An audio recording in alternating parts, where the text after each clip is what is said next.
Hi, a very good afternoon. Thank you so much for having taken the time to have joined today's webinar. My name is Jay. I am a product expert here at the Identity Access Management team.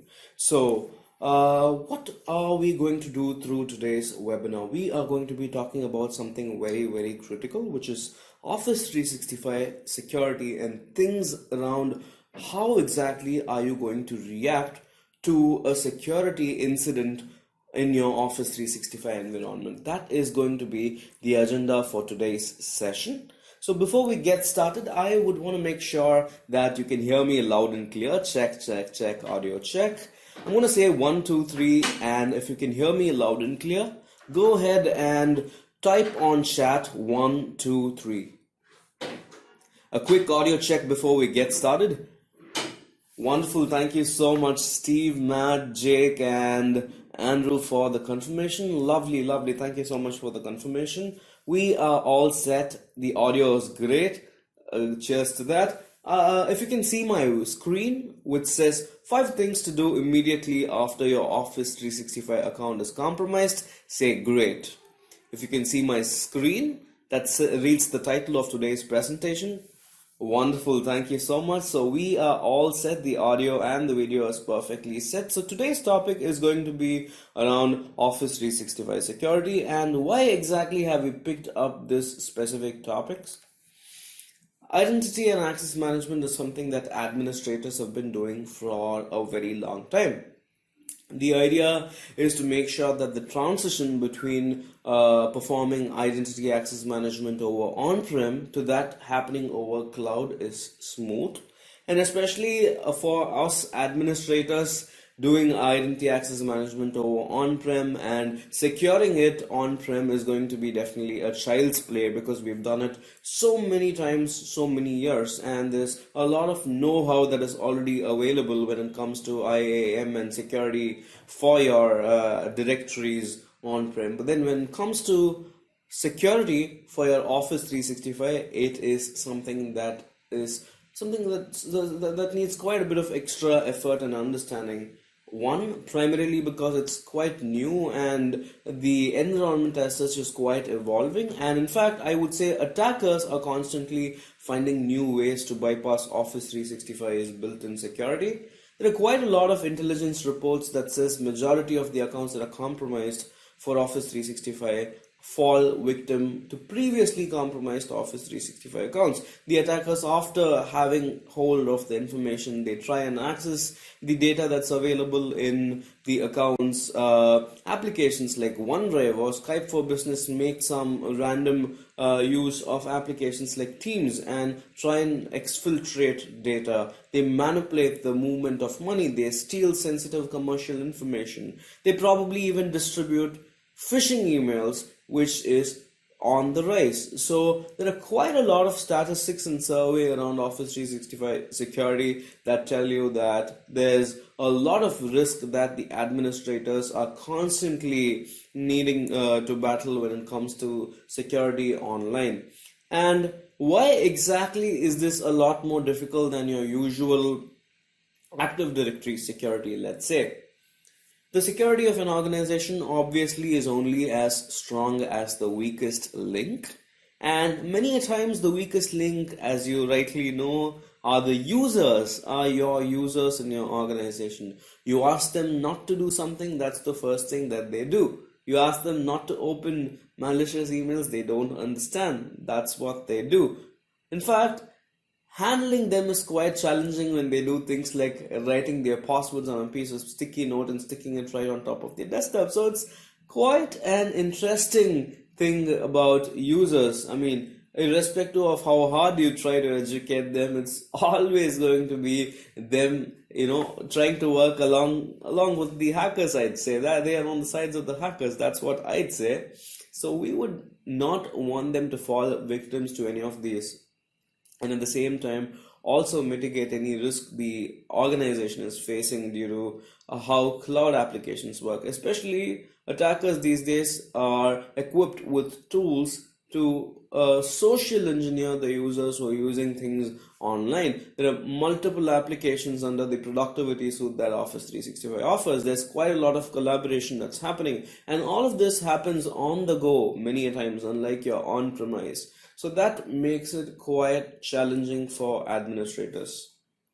So that's exactly what we are going to do. We're going to be taking a look at how to make it simple for ourselves, which is having a very streamlined process in place. That's the first thing that we'd want to do. We'd want to understand what type of attacks could an organization possibly undergo. How does an attacker's mind works? Basically, the mindset of an attacker and how do they initiate an attack, what to look out for in an attack, what are the symptoms that you should be aware of if you think your organization is undergoing an attack, for you to easily fetch and understand. And then I'm going to give you 5 things to do right after your Office 365 security is compromised. So these are essentially 5 best practices that you can implement right away after you come to terms to the fact that there's been some security breach in your organization with pertaining to Office 365. So that is pretty much the agenda for today's session. What I'm going to do is I'm going to quickly share with you a few statistics around Office 365 security. So if you were to take a look at this specific survey that got organized sometime around the end of last year, we are able to understand that about half of the organizations around the world who are using Office 365 have been victims of one or the other phishing attack that's been happening through and through the year. So this is quite disturbing. I mean, it's 2020 and still users are being held victims of phishing attacks. Come on, our users are already very well aware, irrespective of their oriented technologically or not. They still know what phishing attacks are. But why does this go on? That's because attackers are becoming a lot more intelligent than before. The ways they adapt, the ways that they adopt are quite interesting, and making it quite legitimate for the user who's falling prey for it. And again, there's been more research around the fact of how attacks are being initiated, and what we come to understand is the famous Federal Bureau of Investigation goes on to say that in just a span of 5 years, there's been a phenomenal loss of money or exposed dollars internationally across the world due to attackers targeting, victims. About a loss of $3.7 billion. In total, it's a loss of $12 billion across the world that was for just business email compromise, BEC as they call it. So what helps is probably trying to get your users accustomed to what not to do. So it's quite simple. I mean, basic things to look out for when you receive a malicious email from an ID that looks very similar to the CEO's but not as the CEO's. You should know how to respond. You should be prepared for such email scams. You should be in a position to understand how bogus invoice scams work, especially if it's users working for the finance department. They should be extra cautious. The guys who deal with money, extra cautious. Their accounts, if compromised, quite a lot can go down. And again, data thievery is something that happens every single time when email IDs are compromised. So the key is to understand and look out for certain terms. These words are basically trigger words, and if you have systems in place that can alert you when there are email transactions that your employees are doing, with probably subject lines that say request, payment, transfer, fund, account, bank, and things like that, you should be in a position to get alerts.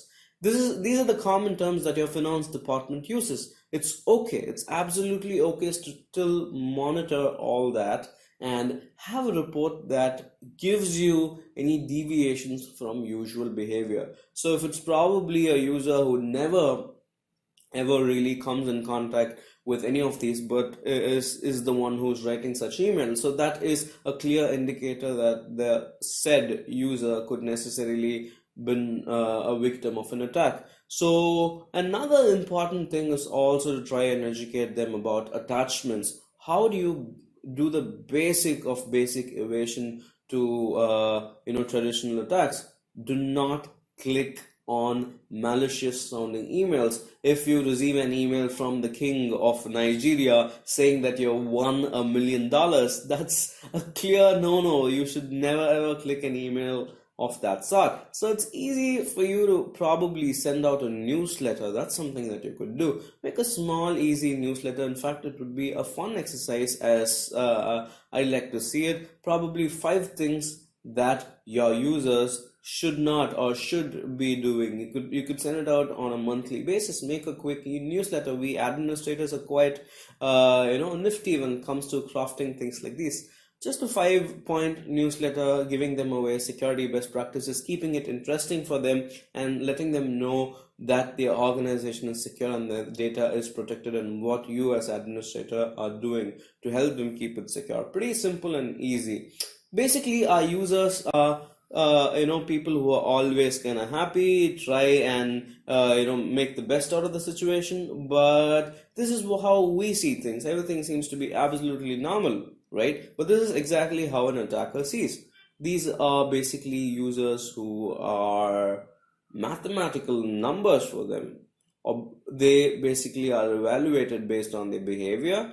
The user is checked for a vulnerability, and of all the user who so is the most vulnerable tend to be the target or the victim of an attack.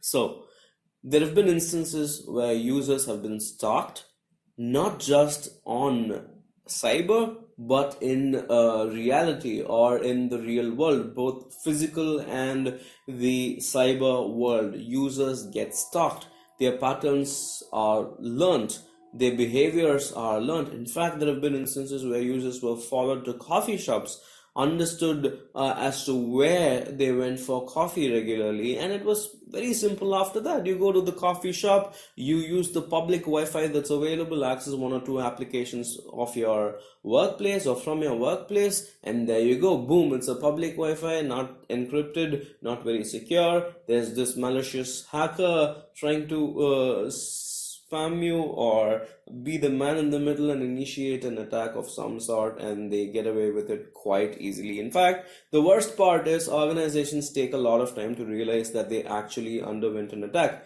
It takes about 5 months if an organization does not have the necessary toolkit to understand that data is being exfiltrated. And attackers are quite intelligent when it comes to working with data. They don't do it in one go. They take their time. They start digging data one dig at a time, get hold of all necessary data that they are absolutely under the radar and you have no clue, even though they're right under your nose snooping data. And it's quite sad that organization takes months and months to recognize that this is what is happening. So what do we basically do?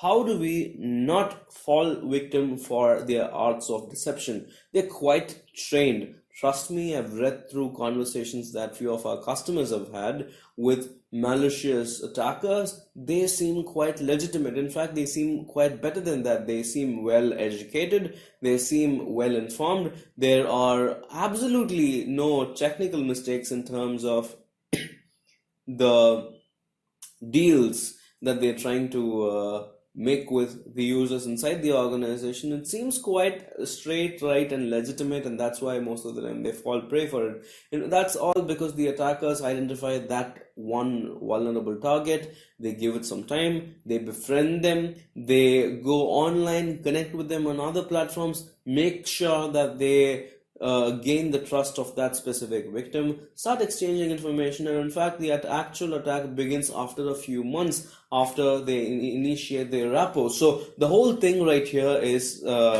getting hold of what is the mindset of that specific user, going ahead and understanding what they are, where they would fall short of, what sort of behavior pattern do they fall under, and then initiating the attack. I've kind of got here an infographic slide that tells you what exactly is going on in terms of the attack or the security landscape. quite astounding that phishing attacks are still on the high. About 54% of the total attacks are phishing attacks. Now, come on, how exactly are users still falling prey for phishing attacks? Like I told you, your attackers are upgraded with the latest the style of things. I mean, they understand how business happens and they sound legitimate. In fact, I'm not sure if they'd gone to college and taken a class on business communication. That could be something that you should be bothered about. So quite a lot happening here, and this is how an email usually gets hacked. The ID of the attacker looks absolutely legitimate, right? The one thing that you need to notice right here is it looks legitimate, but it's not legitimate. It's quite different from the actual email ID. In fact, one of our cases that we were dealing with was where a finance executive in someone in the senior level, quite aged. That's where the problem is. Quite aged. He did understand and hinted the administrator, but at a later point in time that something malicious was going on his account. But by the time they were able to identify the hack, it was already 3 months down, and the attacker had made his move already. So the attacker had taken 3 months to gain hold of a user's account and slowly but steadily start sending out emails to the right people. I mean, establishing contacts with new vendors, asking for payments, working with the finance department, all of this right under the nose of that specific user, going off the radar straight, because they covered their tracks very well. The email transactions were deleted, and all of these transactions were happening in a time that the user was not usually working. So usually there is not just one point of compromise. The attacker tries to compromise the account primarily for the benefit of the email transactions, but it goes beyond that. It could even be getting hold of the account and exfiltrating data. So you need to understand, and if you have any of these signs popping up in your environment, you should immediately act. If you see any anonymous activity from IP addresses that are not usual, you should have a provision to get notified. You should have a provision to have direct access to feed from Sticks and Staxi. You should be knowing what are the blacklisted IPs, what are the malicious emails, and in fact there are quite a lot of repositories out there that tell you what could a normal malicious usual ones. The scams are quite extensive. They don't just happen in one geography, they happen across the world. And in fact, the most common ones are the Nigerian email scams that you should be wary of. And there are quite a few other indicators that also tell you if there are any modifications to the sender rules, if there are any modifications to the mailbox permissions. All of a sudden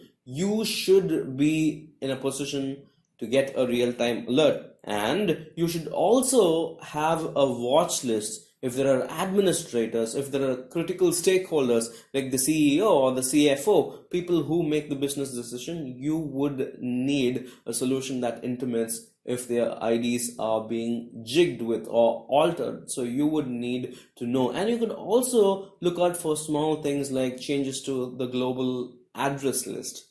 You could see if there are any distribution lists that are being modified. The attacker wants information. All that they want is the information. They could slowly snoop their IDs into the global address list or a distribution list, or set it for mail forwarding. Quite a lot can happen around that. And in fact, you should also come to terms with the fact that unlike Active Directory, Office 365 has probably 100 more touch points, multiple other applications where data is waiting to get lost. You have your OneDrive, you have how Teams operate, you have other online collaboration tools. It makes life easy for your employees, but at the same time, at the cost of data security, more and more exposure. How do you understand that, and how do you have a system to keep track of that? In fact, what I'd want you to do is check for Outlook web access. Keep a tab on your usual devices. Are there any devices that are trying to log into your system beyond the usual ones from your device pool. An MDM solution would help big time in solving this specific challenge. So I'll go forward, I'll brief you through quite a few signs in detail and how exactly are you going to pick up if there are any changes or any signs of these sort. The first one is going to be the account logins. So the most basic one, but then again turns out to be the hero for the day. If there are any deviations in your login behavior, if all of a sudden when a user who works from 8 to 5 in the evening goes on to log in at 2 in the night, right? Come on, this has never happened before. And especially this happening on the end of a week, probably on a Friday, that makes it all the more, reason enough for you to keep track of such changes. So we're talking about unusual activity on accounts or login from an unusual IP or a different geographical location or probably non-business hours. So all of this is going to be absolutely straightforward when you make use of the user logon report that's right on your screen. So the user logon report works on multiple levels. It tells you who is the user who's trying to log in. In this case, the actual name and details of the user. Probably, if you'd want to check for deviations, the client IP part of it tells you or gives you away deviations. And many a times, attackers don't get it right the first time. There are quite a few login failures that also happen. You can keep track of that. And if it's from a device that is not usual, again, that is easily an indicator. So we're talking about unusual account logins and a report for user logon activity. So what I'm going to do is I'm going to quickly open up my Office 365 management solution. All right, I'm going to let you as well have an hands-on experience on our Office 365 solution. It's quite simple, straightforward, and works like magic for almost all important scenarios. So this is the tool that I'm talking about. This is more like an upgrade to your existing Office 365 Security and Compliance Center. I've gone ahead and sent that across to you over chat. So this is O365 Manager Plus. It's got quite a lot of functionalities, but then I would want to be very specific on what pertains to today's session. We're talking about a tool that's got Office 365 management, reporting, auditing, monitoring. In fact, it goes on to do delegation quite securely. Quite the bundle that you'd want to get hold of. Quite extensive reports. All of them are the ones that your administrators or your security auditors or the management would want to know. In fact, you get real-time alerts on every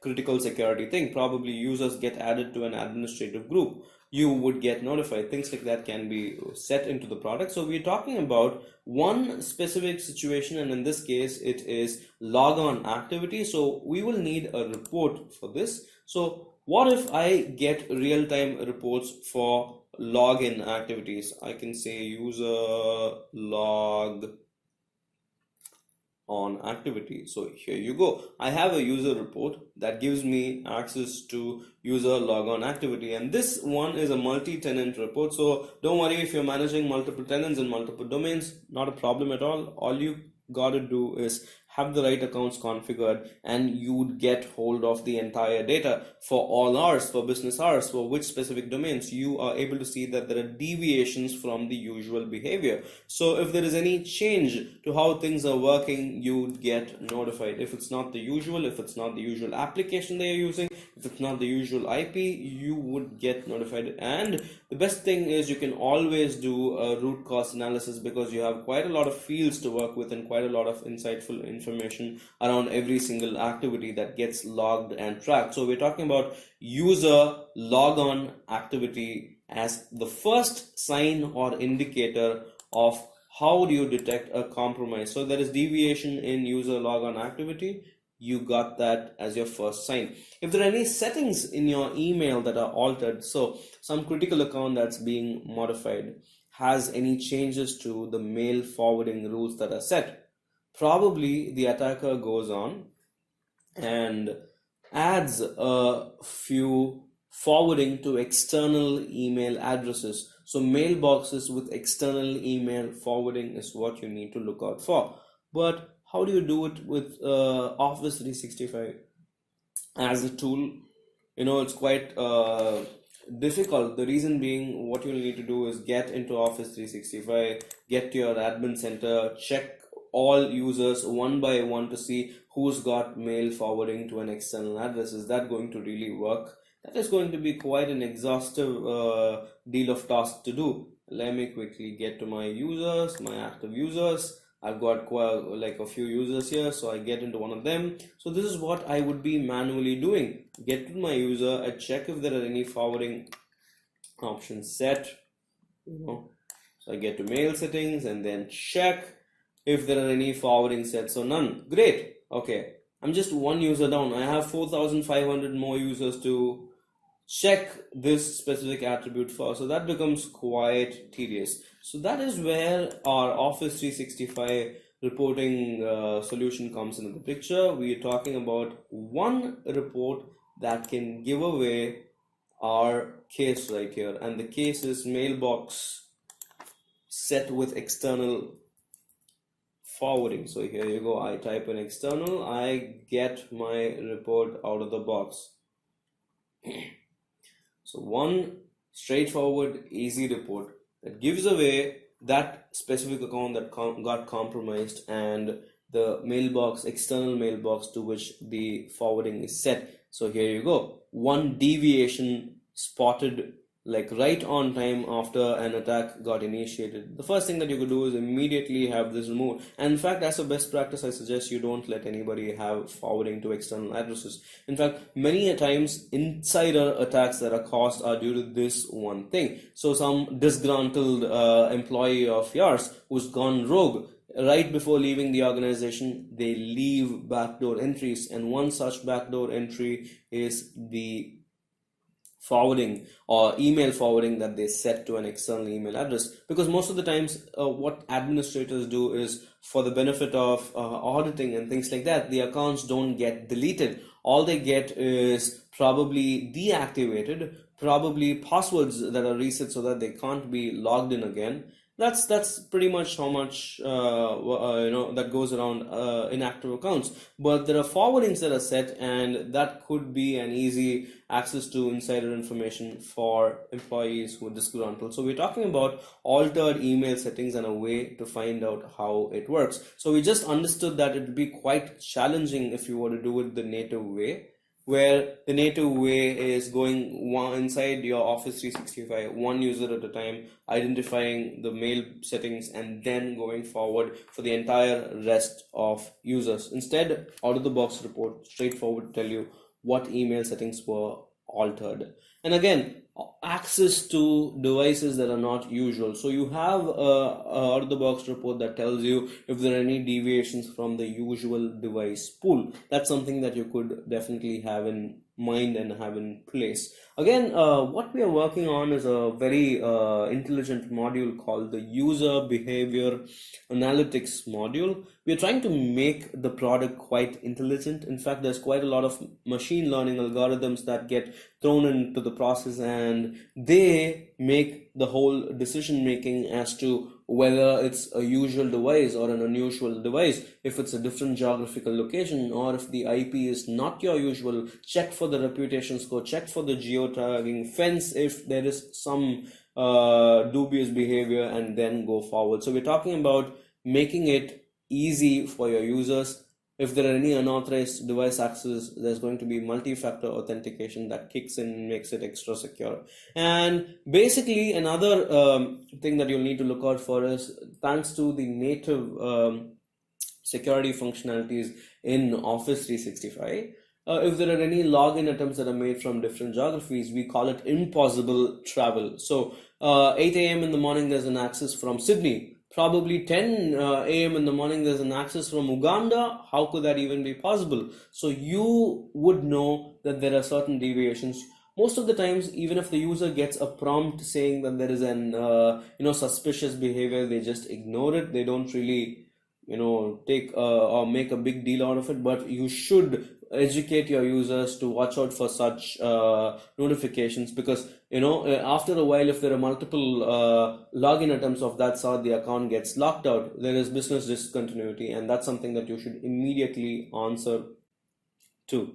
So what we've been talking about is quite a few signs to look out for when such malicious activity takes place. These signs easily give away, because it's difficult to cover every trace, and knowing these signs or picking up on these signs, the earlier the better. So what I'm going to do is I'm going to give you away 5 things to do right after you've identified that the accounts are compromised. So we saw what could be the reasons for compromise. We saw how to detect or find out if a compromise has taken place. Now what we are going to do is see how to fight a compromise or mitigate or minimize the impact of a compromise. So here are the 5 things that you'll need to do when your Office 365 account is compromised. The first thing that you'll need to do, the most easiest thing, is to initiate a password reset for your users. As simple as that.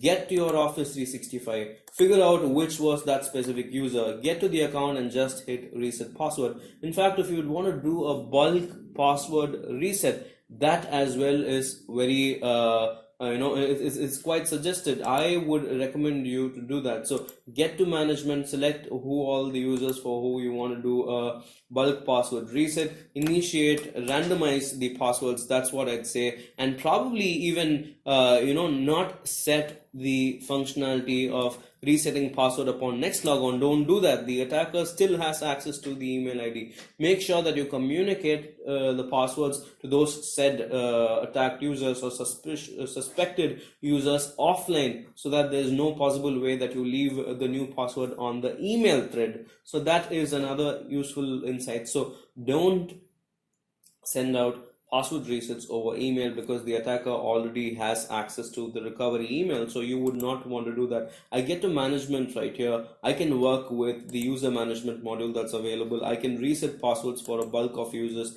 Very simple and straightforward. I can select the list of users, list them out one by one. John, Jacob, Andrew, Steve, all of them right here. And then hit random password reset and force password log on. This thing I probably want to disable, because I want them to use just the new password that I'm setting up, and then make sure that this is true. Set expiry over passwords. This is again a useful way to do it. One difference is, if I were to do it the native way, I'll need to do it for one user at a time. But I'm already under tremendous pressure because I just underwent an attack. I don't have the time and the resource to go on and do password resets for one user at a time. So what I'd probably want to do is initiate a bulk password reset and even enable multi-factor authentication. That's again an easy thing to do when you're using the tool. So enabling multi-factor authentication immediately gets your secure score up. Now, what again is the secure score? For those of you who are new to the concept of secure score, here is what Microsoft introduced. This is basically a dashboard that analyzes your existing Office 365 infrastructure, checks for security gaps, gives you a score, and also tells you things to do. It makes it quite easy. So my secure score is quite sucky right now. It's just 71 out of 5 over 7, and there are 25 things that I need to do to get my secure score up, and it's quite easy. The first and easiest one is to set multi-factor authentication to all my privileged accounts. Could that even be any easier? As simple as that. That kicks my security score up by 50. So it also gives me my incentives for setting this up. It prevents password cracking, stops accounts from being breached, also stops privilege escalation, and also helps you comply to all these requirements. And now that the Australian Signals Directorate has a lot of going on around the notifiable data breach, or the NDB as they call it, we would want to be all the more cautious with the way we handle personally identifiable information.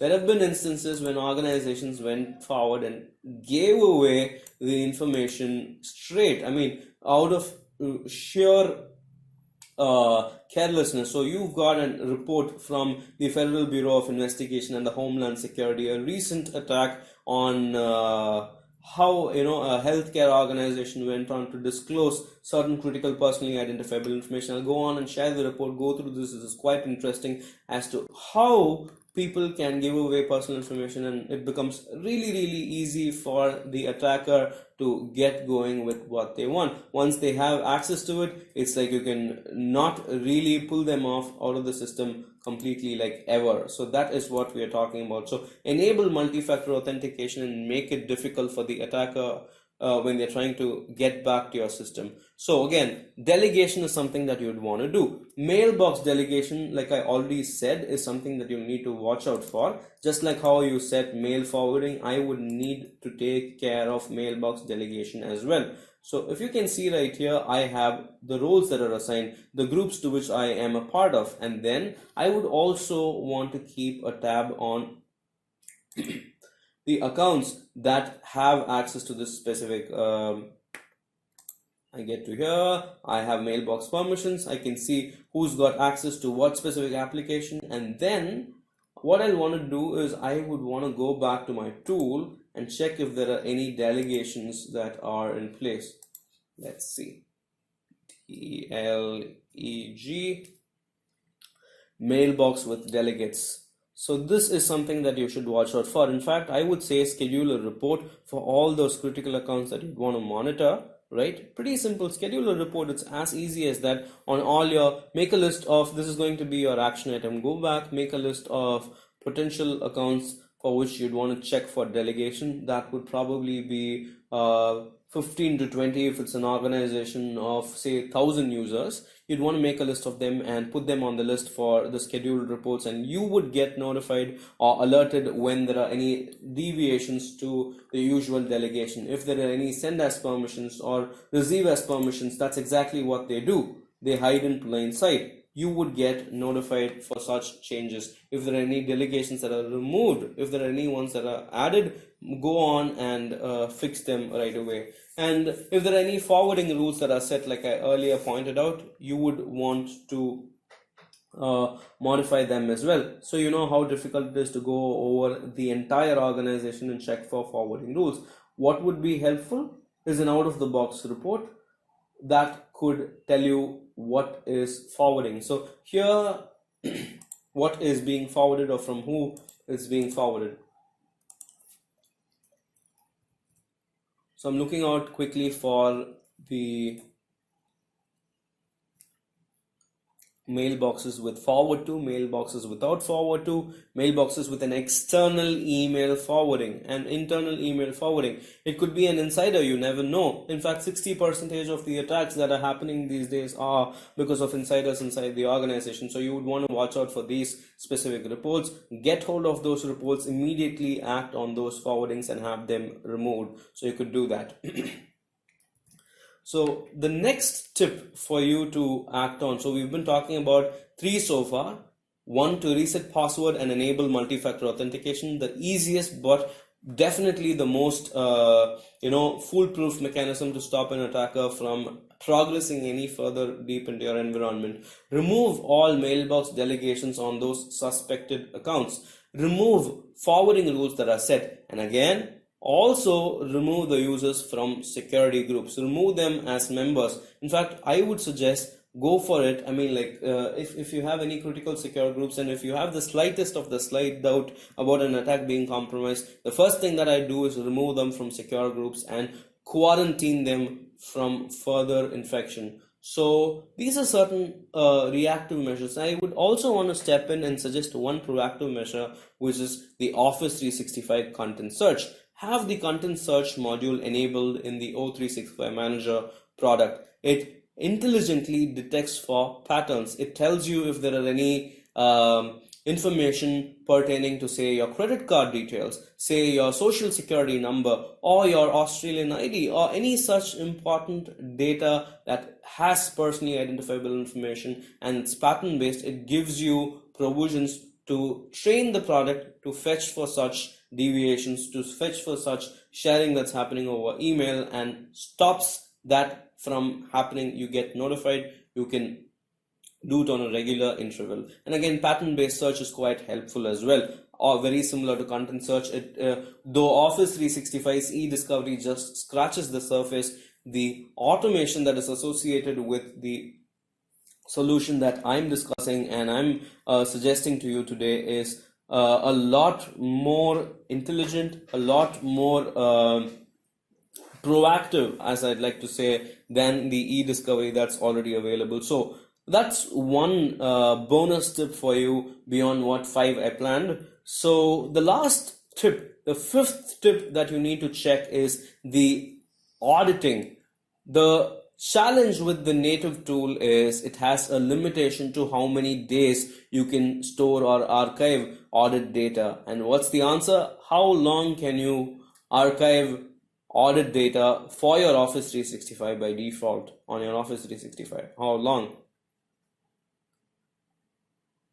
Yes, Jake, you got it right. It's 90 days or 3 months. So what we need to understand is for doing a root cause analysis, that wouldn't be enough. The first few slides we understood that it takes about 5 months for an attack to actually be discovered. If that's the case, then how exactly is just 3 months of data going to be good enough for me to do a root cause analysis? So it's quite challenging, and that's where the solution steps in. It kind of becomes your sidekick eventually, as most of our customers call it now. So you can get to the settings and alter how auditing happens.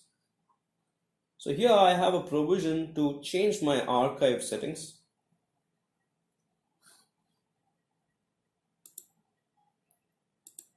Right, I get to my archive settings. All I have to do is get to the solution and ask for the change. Let's say I want to monitor 1 year's worth data, or in fact I would go on and suggest do 13 months. That's something that you'd probably want to do, not 12 months but 13 months. You'll know why when your auditor comes to picture. So you can do 13 months of logging, and there you go. And you can also have it encrypted, and all of this is automated. So you can run it right now or automate and save all your logs. All of these logs are retrievable, searchable, and they give you quite a lot of insights when you're doing a root cause analysis. So we will need a solution that can go beyond the basic and also help you audit beyond 90 days, probably for 1 year or more, and help you from trouble right when you need it the most. So here are again the 5 things that you need to have in mind right after your account is compromised. Reset passwords, enable multi-factor authentication immediately, no wasting time. Remove all delegations that are set on Mailbox. Remove any suspicious forwarding that is set from your Mailbox to external IDs. Do that right away. Remove all access to groups, especially if the user is a part of security groups. Get that removed right away. Have your auditing enabled, and also extend beyond your native auditing limitation with Office 365 Manager Plus, the tool that I've been walking you through all along. So what we've done is we've put together quite a lot of resources around Office 365 security that I'd want to share with you. These resources are essentially going to help you be up to date. We got a resource on secure score. How do you kick your secure score up a notch? You could do that with the ebook resource that we've got. You could also work with the security team here at Manage Engine. We'd love to listen to your case. We'd love to consult and help you make your security a lot better. So this is the usual game. Identity management is quite challenging, and native tools don't stand competition to the humongous feat of identity management. So what we want to do is we want to be by your side when you go on for this specific battle and help you win it. Thank you so much for having taken your time. My name is Jay, your presenter for the day. If you have any questions, go on, use the chat. Thanks for being so interactive and patient all through today's session. Thanks for all your answers. I loved presenting it to you. I hope you have at least 1 or 2 points to take back and have it implemented. Thank you so much. I'm available for questions. You have a great day.